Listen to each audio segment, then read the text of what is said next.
Kami dari kelompok 3 ingin mempresentasikan materi kami yang berjudul konversi lahan basah sebagai habitat bekantan atau nama latinnya adalah Nasalis larvatus. Sebelumnya, izinkan kami untuk memperkenalkan diri. Nama saya Rizal Puspita Sari dan saya Karim Alfida. Langsung saja kita memasuki materi yang pertama yang akan dibacakan oleh definisi lahan basah. Lahan basah sendiri merupakan wilayah daratan bumi yang mempunyai kandungan air atau yang digenangi air secara permanen maupun sementara. Ada sekitar 600 juta orang untuk memenuhi kebutuhan hidupnya bergantung dengan lahan basah. Lahan basah juga dimanfaatkan untuk habitat para hewan. Salah satu hewan yang dapat hidup di lahan basah adalah hewan primata bekantan atau yang disebut Nasalis larvatus. Primata seperti bekantan ini dapat dijadikan indikator dalam mengelola hutan dan menentukan strategi konservasi lahan basah. Untuk definisi bekantan sendiri adalah primata endemik Kalimantan yang terkenal dengan hidungnya yang besar dan panjang, terutama pada jantan. Primata ini termasuk dalam keluarga Cercospitecidae dan memiliki ciri khas berupa bulu berwarna coklat kemerahan serta perut yang buncit karena sistem pencernaan yang unik. Bekantan memiliki ketergantungan tinggi terhadap ekosistem lahan basah karena menyediakan sumber makanan, tempat berlindung, dan jalur pergerakan. Sayangnya keberadaan lahan basah terus terancam oleh berbagai aktivitas manusia seperti deforestasi, konversi lahan, dan pencemaran lingkungan. Ciri-ciri bekantan: yang pertama, hidung besar dan panjang; kedua, bulu coklat kemerahan; ketiga, tangan dan kaki berselaput; empat, perut buncit; dan lima, ekor panjang. Habitat bekantan. Habitat dan penyebaran bekantan ialah hidup di lahan basah Kalimantan, terutama di hutan mangrove yang dekat dengan muara sungai di pesisir. Rawa gambut, habitat yang kaya akan makanan seperti daun muda dan buah-buahan. Hutan riparian, hutan yang di sepanjang sungai sering menjadi jalur pergerakan bekantan. Arboreal dan semi akuatik, bekantan lebih sering tinggal di pohon, tetapi juga perenang ulung sering menyeberangi sungai. Terakhir, herbivora. Makanan utama mereka adalah daun muda, biji, dan buah-buahan, tetapi mereka juga memakan bunga dan pucuk tanaman bakau.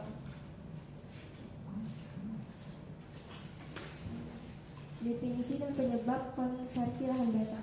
Konversi lahan basah adalah proses perubahan fungsi lahan basah seperti rawa, hutan mangrove, dan daerah aliran sungai menjadi lahan dengan penggunaan lain seperti pertanian, perkebunan, pemukiman, dan industri. Konversi lahan basah menjadi lahan pertanian, pemukiman, atau industri merupakan ancaman utama bagi kelangsungan hidup bekantan.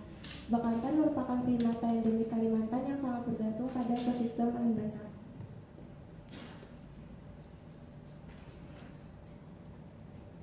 Definisi dan penyebab konversi lahan basah.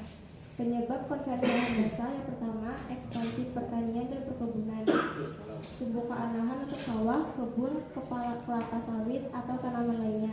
Kedua, pembangunan infrastruktur, contohnya pembuatan jalan, jembatan, pelabuhan, dan pemukiman. Ketiga, eksploitasi sumber daya alam, contohnya penebangan hutan, pertambangan, dan pengambilan lahan untuk industri. Terakhir, urbanisasi, yaitu pertumbuhan kota dan pembangunan pemukiman di daerah yang sebelumnya berupa lahan basah.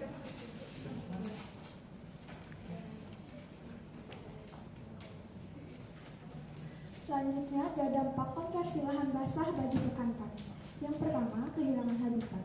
Lahan basah yang dikonversi menyebabkan berkurangnya pohon-pohon yang menjadi sumber makanan utama bekantan, seperti jenis-jenis mangrove serta pohon rambai.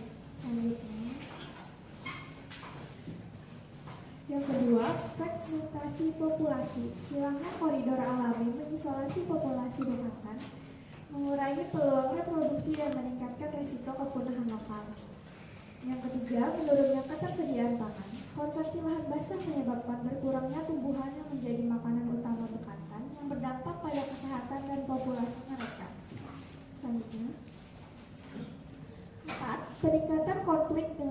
manusia, bekantan terpaksa mencari makan di daerah pertanian atau permukiman, sehingga sering dianggap hama dan diburu.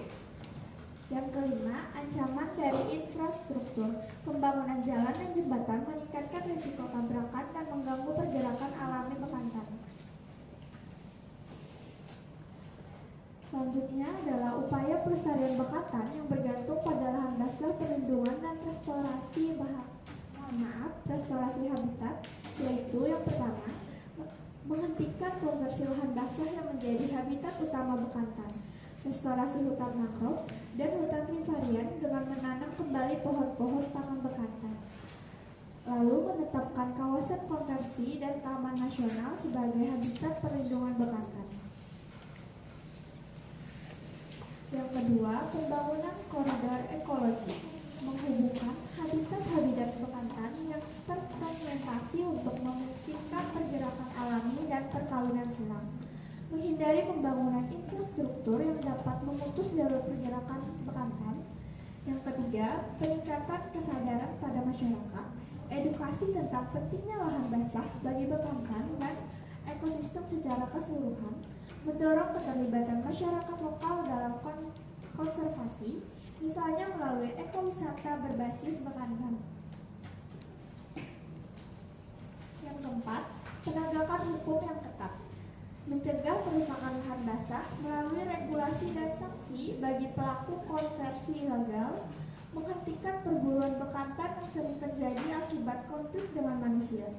Yang kelima, penelitian dan pemantauan populasi, melakukan survei berkala untuk memantau populasi bekantan, meneliti adaptasi bekantan terhadap perubahan iklim, serta mencari solusi berbasis ilmiah untuk pelestarian.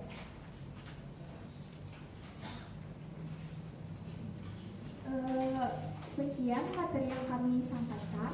Apakah ada pertanyaan yang ingin ditanyakan teman-teman? Ya, silakan kelompok 4. Perkenalkan, nama saya Marsha Aulia Putri. Saya dari kelompok 4. Pertanyaan saya yaitu, tadi kan ada dijelaskan mengenai edukasi tentang pentingnya lahan basah bagi bekantan dan ekosistem secara keseluruhan. Itu edukasi seperti apa yang menurut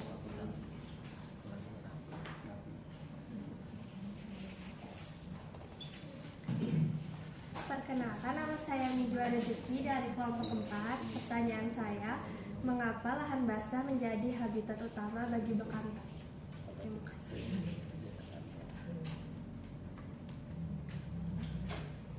Selanjutnya, apa ada pertanyaan lain dari kelompok lain yang ingin membahas? Selain dari kelompok 4?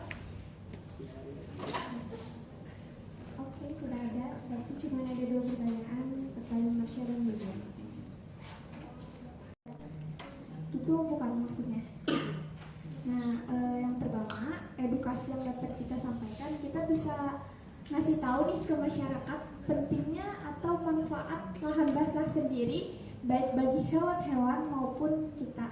Contohnya aja nih, seperti mangrove, itu bukan hanya penting bagi habitat bekantan, tapi juga penting bagi kita. Contohnya bisa mengurangi banjir gitu kan.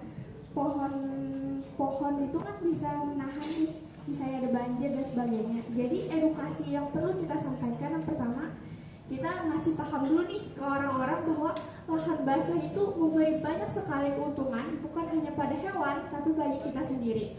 Setelah mereka sadar nih, oh ternyata lahan basah itu penting banget. Nah, setelah kita ngasih edukasi bahwa lahan basah itu penting, kita juga harus kasih edukasi bagaimana caranya melestarikan atau upaya yang dapat kita lakukan untuk melestarikan lahan basah atau menambah atau menciptakan lahan basah yang semakin berkurang ini. Selanjutnya, kita bisa mengedukasi program yang mungkin bisa kita kembangkan di masyarakat agar masyarakat ikut aktif. Jadi bukan cuma menyampaikan materi ini, kita juga harus menyiapkan yang namanya program yang mungkin masyarakat yang awalnya tertarik, terus setelah tahu nih, oh manfaat lahan basah itu banyak banget ternyata, tapi mereka bingung gimana ya caranya supaya lahan basah itu tetap lestari. Jadi kita perlu juga mengedukasi program yang bisa mendukung lahan basah ini supaya tetap ada.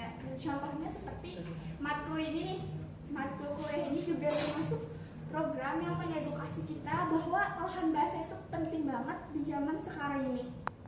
Apakah cukup menjawab? Iya, sudah terjawab. Terima kasih. Izin menjawab pertanyaan dua tadi, mengapa lahan basah menjadi habitat utama bagi bekantan? Nah, lahan basah menjadi habitat utama bagi bekantan karena menyediakan makanan yang melimpah, kayak daun, buah.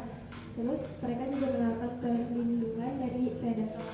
Selain itu, bekantan juga primata semi akuatik yang bergantung pada hutan, bakau, dan rawa untuk beraktivitas dan berpindah tempat. Terima kasih.